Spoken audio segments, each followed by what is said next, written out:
নমস্কার, আশা করি আপনারা সবাই ভালো আছেন। আমার এই ভিডিও যে যেখান থেকে দেখছেন সবাইকে নমস্কার জানাচ্ছি। শুরু করছি নতুন একটা চ্যাপ্টার। এই বছরে দেবগুরু বৃহস্পতি তিনখানা রাশি পরিক্রমা করবে। উনি এখন রয়েছেন বৃষে, উনি মিথুনে যাবেন, মিথুন থেকে কর্কটে যাবেন, কর্কট থেকে রেট্রোগ্রেড হয়ে আবার মিথুনে আসবেন। তো এই ডিটেল এই যে পরিক্রমা, তাতে কোন কোন লগ্নের উপর কী কী এফেক্ট করবে সেই নিয়ে আমরা আলোচনা করব। বৃহস্পতি এখন রয়েছেন বৃষে, উনি 15 মে চলে যাবেন মিথুনে। তারপরে অতিচারী হয়ে উনি 19 অক্টোবর চলে যাবেন কর্কটে, অর্থাৎ ওনার তুঙ্গ ঘরে। এবারে 11 নভেম্বর উনি রেট্রোগ্রেড হবেন, হয়ে 4 ডিসেম্বর উনি আবার ব্যাক করে মিথুনে চলে আসবেন। তাহলে এই যে টোটাল পরিক্রমা, এটা কী কী রেজাল্ট হতে পারে? আজকে আমাদের আলোচ্য বিষয় মেষ লগ্ন। প্রথম কথা, আমরা বৃহস্পতি মিথুনের ট্রানজিট নিয়ে আলোচনা করছি। বৃহস্পতি 15 মে মিথুনে ঢুকে যাচ্ছে।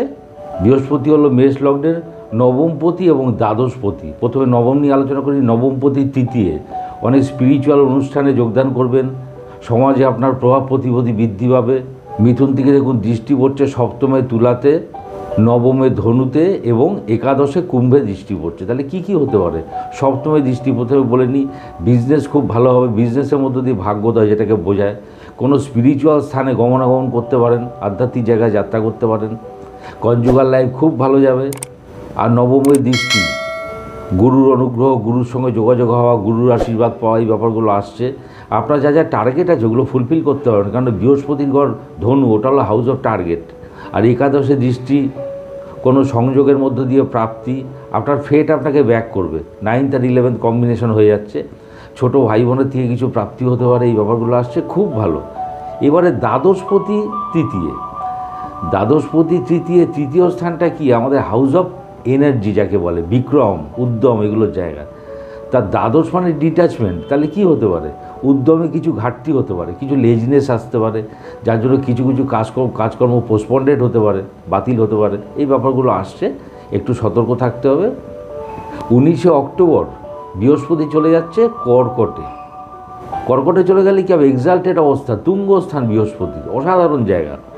নবমপতি চতুর্থে, গৃহে কোনো ধর্মানুষ্ঠান হতে পারে, বাড়িতে কারোর বিয়ে হতে পারে, সাংসারিক সুখ, মানসিক সুখ, এগুলো বৃদ্ধি পাবে। এবং দেখুন, নবমপতি চতুর্থ স্থান থেকে দশমে দৃষ্টি পড়ছে। দশমটা কি? আমাদের কর্মস্থান। চৌথ স্থানটা বিদ্যা। তাহলে কোনো প্রফেশনাল স্টাডির সুযোগ পেতে পারেন। আরেকটা ব্যাপার হলো 9th আর 10th কম্বিনেশন হয়ে যাচ্ছে, একটা শ্রেষ্ঠ একটা রাজযোগ, কর্মসূত্রে ভাগ্যোদয় যেটাকে বলে। গুরুস্থানীয় লোকের, অর্থাৎ ডক্টরস, লয়ার্স, প্রফেসর, ইঞ্জিনিয়ার্স, এদের বিশেষ শুভ। সুতরাং এটা খুব ভালো। আর দ্বাদশপতি চতুর্থে, কর্মসূত্রে কোথাও যাত্রা হতে পারে, এই ব্যাপারটা আসছে। মায়ের পেছনে খরচা হতে পারে, বাড়িঘরের পেছনে খরচা হতে পারে, এই ব্যাপারটাও আসছে। 11 নভেম্বর বৃহস্পতি রেট্রোগ্রেড হচ্ছে এবং 4 ডিসেম্বর বৃহস্পতি রেট্রোগ্রেড হয়ে চলে আসছে মিথুনে। তাহলে কি হতে পারে? প্রথম কথা, ছোটো ভাই বোনের সঙ্গে মনোমালিন্য হবে। আপনার কর্মস্থানে আপনার কলিগস, তারা আপনার সঙ্গে ইল বিহেভ করতে পারে, মিসবিহেভ করতে পারে, তাদের কাছ থেকে আপনি নন কোঅপারেশন পেতে পারেন। একটু সতর্ক থাকবেন। কর্মস্থানে বিরুদ্ধ পরিবেশ যাকে বলে আর কি, এটা হতে পারে। হাতে কোনো চোট আঘাত লাগতে পারে। ওভারঅল বৃহস্পতির এই যে ট্রানজিট মেষ লগ্নের পক্ষে ভালো। ভিডিওটি ভালো লাগলে লাইক, শেয়ার, সাবস্ক্রাইব করুন। সবাই ভালো থাকবেন। নমস্কার।